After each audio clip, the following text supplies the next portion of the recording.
Good morning, ladies and gentlemen. Today, I stand before you to talk about an issue that continues to curse our society, homes, school, and workplace. Gender-based violence is a topic that makes many uncomfortable, but one that we cannot afford to ignore because silence is not just a complicity, it is a part of the problem.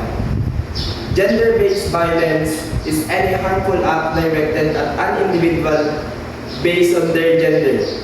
It includes domestic abuse, sexual harassment, rape, female genital mutilation, child marriage, and more.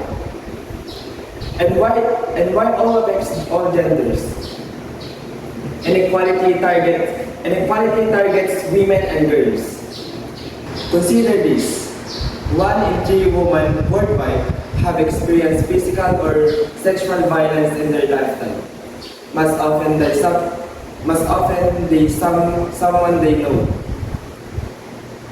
Behind every number is a face, a voice, a story that may never be told. But this is not just a woman issue or a men's issue. It's a human issue. When half of humanity lives in fear of being assaulted, harassed, or killed simply for a non-system. That is not a private matter. That is a public crisis. So, why does it persist? It persists because of toxic gender norms. Because survivors are shamed, not supported. Because justice is slow or non-existent. Because some still believe that violence is allowed or that silence is strength. But here's the truth. Violence is not tradition. It's not a culture. It's not destiny. It's a choice, and it's wrong. Now, let's talk about what we can do. Because change is not only possible, it is necessary. First, we must believe and support survivors. Too often, they are silenced, doubted, or blamed.